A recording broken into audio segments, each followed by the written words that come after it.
ಮರಾಠಿಗರ ದೌಲತ್ತು, ದರ್ಪ, ಗೂಂಡಾಗಿರಿ, ದಾದಾಗಿರಿಗೆ ಖಂಡನೆಯನ್ನ ವ್ಯಕ್ತಪಡಿಸಲಾಗ್ತದೆ. ರಾಜ್ಯದಾದ್ಯಂತ ಆಕ್ರೋಶವನ್ನ ವ್ಯಕ್ತಪಡಿಸಿರುವಂಥದ್ದು. ಇನ್ನು ಕರ್ನಾಟಕ ರಕ್ಷಣಾ ವೇದಿಕೆ ಬಣಗಳಿಂದ ಬೆಳಗಾವಿ ಚಲೋ ಮಾಡಲಾಗ್ತಾ ಇದೆ. ಕರ್ನಾಟಕ ರಕ್ಷಣಾ ವೇದಿಕೆ ನಾರಾಯಣಗೌಡ ಬಣ ಮತ್ತು ಒಂದ್ ಕಡೆ ಕರ್ನಾಟಕ ರಕ್ಷಣಾ ವೇದಿಕೆ ಪ್ರವೀಣ್ ಶೆಟ್ಟಿ ಬಣದಿಂದ ಪ್ರತಿಭಟನೆಯನ್ನ ಮಾಡಲಾಗ್ತಾ ಇದೆ. ನೋಡಿ, ಭಾಷೆ ಅಂತ ಬಂದಂತ ಸಂದರ್ಭದಲ್ಲಿ ಇಲ್ಲಿ ಪಕ್ಷಗಳು ಕಾಣಿಸೋದೇ ಇಲ್ಲ. ಯಾಕೆಂದ್ರೆ ಮತಗಳು ಕೈ ಕೊಟ್ಬಿಡ್ತವೆ ಅಂತ ಭಯ. ಮತಗಳಿಗೋಸ್ಕರ ಇವರಿಗೆ ಭಾಷೆ ಎಲ್ಲ ಇಂಪಾರ್ಟೆಂಟು. ಈ ಪಕ್ಷಗಳಿಗೆ ಇವರಿಗೆ ಬರೀ ಮತ ಇಂಪಾರ್ಟೆಂಟ್. ಭಾಷೆ ಅಂತ ಬಂದಾಗ ಸಂಘಟನೆಗಳೇ ಅಖಾಡಕ್ಕಿಳಿಬೇಕಾಗಿದೆ, ಅವರೇ ಹೋರಾಟವನ್ನು ಮಾಡಬೇಕಾಗಿದೆ. ಇಲ್ಲೂ ಕೂಡ ಅದೇ ಆಗ್ತಾ ಇರೋದು. ಚೆನ್ನಮ್ಮ ವೃತ್ತದಿಂದ ಕಮಿಷನರ್ ಕಚೇರಿವರೆಗೂ ರ್ಯಾಲಿ, ಬಳಿಕ ಬಾಳೆಕುಂದ್ರಿ ಚಲೋಗೆ ಕರ್ನಾಟಕ ರಕ್ಷಣಾ ವೇದಿಕೆ ನಿರ್ಧಾರವನ್ನು ಮಾಡಿದೆ. ಚೆನ್ನಮ್ಮ ವೃತ್ತದಲ್ಲಿ ಪ್ರವೀಣ್ ಶೆಟ್ಟಿ ಬಣ ಪ್ರತಿಭಟನೆಯನ್ನ ಮಾಡ್ತಾ ಇರುವಂಥದ್ದು. ಎಂಎಸ್ ಶಿವಸೇನೆ ನಿಷೇಧಿಸುವಂತೆ ಕರ್ನಾಟಕ ರಕ್ಷಣಾ ವೇದಿಕೆ ಒತ್ತಾಯವನ್ನ ಮಾಡ್ತಾ ಇದೆ. ಯಾರಪ್ಪಂದು ಏನೈತೆ, ಬೆಳಗಾವಿ ನಮ್ದೈತೆ ಅಂತ ಘೋಷಣೆಯನ್ನ ಕೂಗಲಾಗ್ತಾ ಇದೆ. ನಿಮಗೆ ತೋರಿಸ್ತಾ ಇದ್ವಿ ದೃಶ್ಯಾವಳಿಗಳಲ್ಲಿ.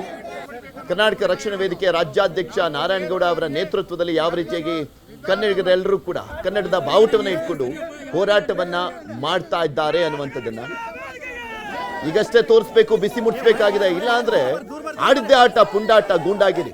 ಇನ್ನ ಕೇಳಬೇಕಾ ಬೆಳಗಾವಿ ರಾಜಕಾರಣಿಗಳನ್ನ? ಆ ಬೆಳಗಾವಿ ರಾಜಕಾರಣಿಗಳಿಗೆ ಯೋಗ್ಯತೆನೇ ಇಲ್ಲ. ಯೋಗ್ಯತೆ ಇಲ್ದಂತ ರಾಜಕಾರಣಿಗಳು. ಒಬ್ಬರಿಗೆ ಅನ್ಯಾಯ ಆಗಿದೆ, ಕನ್ನಡ ಮಾತಾಡಿಲ್ಲ ಅಂತ ಹೊಡೆದಿದ್ದಾರೆ, ಎಲ್ಲರೂ ಸಮರ್ಥನೆ ಮಾಡ್ಕೊಳ್ತಾರೆ. ಧ್ವನಿನೇ ಇಲ್ಲ, ಸತ್ತೋಗಿದೆ ಧ್ವನಿ ಎಲ್ಲ ಅವ್ರದ್ದು. ಅದನ್ನು ಪ್ರಶ್ನೆ ಮಾಡ್ತಾರೆ ಇವ್ರು ಬಂದು ಪ್ರತಿಭಟನೆ ಮಾಡುವಂಥದ್ದನ್ನ ಕೂಡ. ಯಾಕೆ ಬಂದ್ರು ಅಂತೆಲ್ಲ ಪ್ರಶ್ನೆ ಮಾಡ್ತಾರೆ. ಪ್ರವೀಣ್ ಶೆಟ್ಟಿ ಬಣದವರು ಕೂಡ ಪ್ರತಿಭಟನೆಯನ್ನ ಮಾಡಿ ಆಕ್ರೋಶವನ್ನ ವ್ಯಕ್ತಪಡಿಸಿದ್ರು.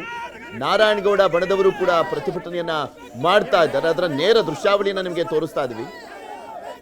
ಕನ್ನಡ ಪರ ಸಂಘಟನೆಯವರು ಕನ್ನಡಿಗರಿಗೆ ಮಾಡಿದಂತ ಅವಮಾನದ ಬಗ್ಗೆ ಆಕ್ರೋಶವನ್ನು ವ್ಯಕ್ತಪಡಿಸ್ತಾ ಇದ್ದಾರೆ, ಘಟನೆಯನ್ನ ಖಂಡಿಸ್ತಾ ಇದ್ದಾರೆ. ಬರೀ ಒಂದೇ ಪ್ರಕರಣ ಅಲ್ಲ, ಕಂಡಕ್ಟರ್ ಮೇಲೆ ಹಲ್ಲೆ ಮಾಡಿದ ಮಾತ್ರ ಅಲ್ಲ, ನಿನ್ನೆನೂ ಕೂಡ ಕರ್ನಾಟಕ ರಕ್ಷಣಾ ವೇದಿಕೆ ಕಾರ್ಯಕರ್ತನೊಬ್ಬನಿಗೆ ಹೊಡೆಯಲಾಗಿದೆ. ಆತನಿಗೂ ಕೂಡ ಹಲ್ಲೆಯನ್ನ ಮಾಡಲಾಗಿರುವಂಥದ್ದು. ಗೂಂಡಾಗಳು, ಮರಾಠಿ ಗೂಂಡಾಗಳು, ಪುಡಾರಿಗಳು ಹಲ್ಲೆಯನ್ನ ಮಾಡಿದ್ರು. ಅದನ್ನ ಖಂಡಿಸಲಾಗ್ತಾ ಇದೆ, ರಾಜ್ಯದಾದ್ಯಂತ ಖಂಡಿಸಲಾಗ್ತಾ ಇದೆ.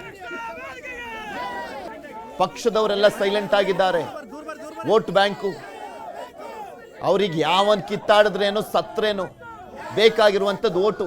ಭಾಷೆ ಕಟ್ಕೊಂಡು ಏನ್ ಮಾಡೋಣ ಅಂತ ಕಾಂಗ್ರೆಸ್ ಬಿಜೆಪಿ ಎರಡೂ ಕೂಡ ಮೂರ್ಖರ ರೀತಿಯಲ್ಲಿ ಮಾತನಾಡ್ತಾ ಇದ್ದಾರೆ. ಕೆಲವು ರಾಜಕಾರಣಿಗಳು, ಜವಾಬ್ದಾರಿಯುತ ಸ್ಥಾನದಲ್ಲಿ ಇರುವಂತವರು ಕೂಡ, ಕೆಲವು ಮಂತ್ರಿಗಳು, ಮೂರ್ಖತನದ ಮಾತುಗಳು.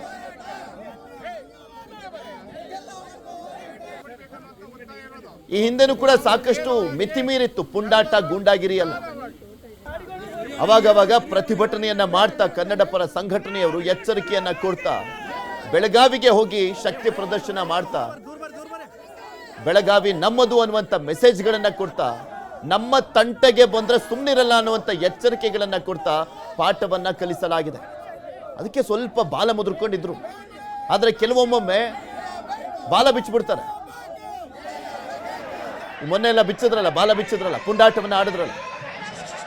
ಅದಕ್ಕೆ ಹೋರಾಟವನ್ನು ಮಾಡುವ ಮುಖಾಂತರ ಎಚ್ಚರಿಕೆಯನ್ನ ಕೊಡ್ತಾ ಅಲ್ಲಿರುವಂಥ ಕನ್ನಡಿಗರಿಗೂ ಕೂಡ ಧೈರ್ಯವನ್ನು ಕೊಡುವಂಥ ಕೆಲಸವನ್ನು ಮಾಡ್ತಾ ಇದ್ದಾರೆ.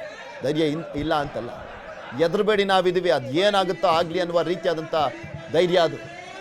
ನಮ್ಮ ರಾಜ್ಯದಲ್ಲೇ ಇದ್ಕೊಂಡು, ಇಲ್ಲೇ ತಿನ್ಕೊಂಡು ಉಣ್ಕೊಂಡು, ನಮ್ಮ ನೆಲದಲ್ಲೇ ಇದ್ಕೊಂಡು, ಇಲ್ಲಿನ ಗಾಳಿ, ನೆಲ, ಅನ್ನ ಎಲ್ಲ ಇಲ್ಲೇ ತಿನ್ಕೊಂಡು ಉಣ್ಕೊಂಡು ಇಲ್ಲೇ ಮತ್ತೆ ಉಗಿಯೋದು.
ಘೋಷಣೆಗಳು ನಿಮ್ಮ ಅಪ್ಪಂದೇನೈತೆ ಬೆಳಗಾವಿ ನಮ್ದೈತೆ ಅಂತ, ಬೆಳಗಾವಿ ನಮ್ಮದು ಅಂತ ಹೇಳುವಂಥ ಪರಿಸ್ಥಿತಿ ಇದೆ.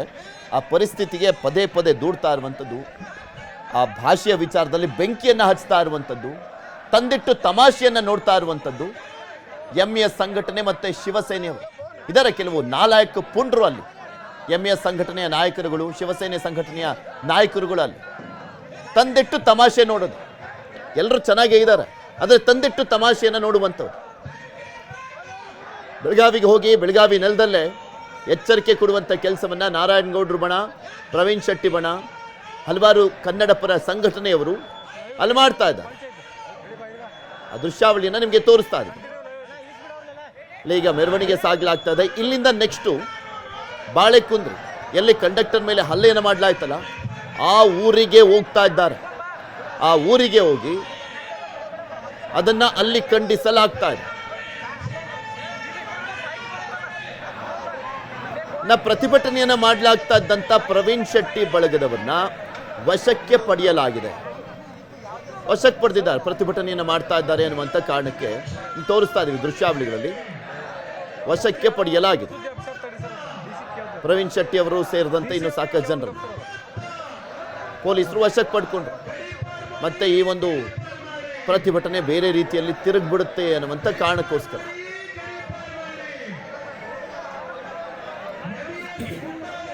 ಈಗ ನಾರಾಯಣಗೌಡರ ಬಣ ಕೂಡ ಹೋಗ್ತಾ ಇದೆ. ಚೆನ್ನಮ್ಮ ಸರ್ಕಲ್ನಿಂದ ಹೊರಟಿರುವಂಥ ಮೆರವಣಿಗೆ.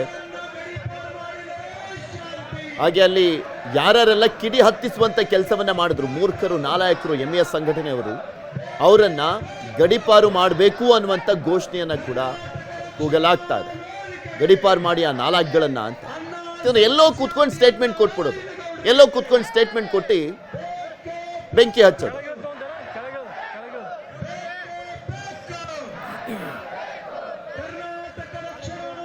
ಬೆಳಗಾವಿಯಲ್ಲಿ ಇನ್ನೂ ಕೂಡ ಕನ್ನಡದ ವಿಚಾರಕ್ಕೆ ಸಂಬಂಧಪಟ್ಟಂತೆ ಕನ್ನಡಿಗರು ಹೋರಾಟ ಮಾಡಬೇಕಲ್ಲ ಅನ್ನುವಂಥದ್ದೇ ಒಂದು ದುಸ್ಥಿತಿ, ದೌರ್ಭಾಗ್ಯ ಅಂತ ಹೇಳಿದ್ರು ತಪ್ಪಾಗಲಿಕ್ಕಿಲ್ಲ. ನೋಡಿ, ಇನ್ನೂ ಬೆಳಗಾವಿ ನಮ್ದು ನಮ್ದು ಅಂತ ಹೇಳ್ಕೊಳ್ಬೇಕಾಗಿದೆ. ಅಂಥ ಪರಿಸ್ಥಿತಿಯನ್ನು ತಂದಿಡ್ತಾ ಇದ್ದಾರೆ ಅಲ್ಲಿರುವಂಥ ಕಿಡಿಗೇಡಿಗಳು, ಹಾಗೆ ರಾಜಕಾರಣಿಗಳು. ಮಾತೆತ್ತಿದ್ರೆ ಅಲ್ಲಿ ಎಲ್ಲೆಲ್ಲಿ ಮರಾಠಿಗರ ಪ್ರಾಬಲ್ಯ ಇರುವಂಥ ಕ್ಷೇತ್ರಗಳಿದ್ದಾವೆ ಅಲ್ಲಿ ಹೋಗ್ಬಿಟ್ಟು ಮರಾಠಿನಲ್ಲಿ ಭಾಷಣ ಮಾಡೋದು.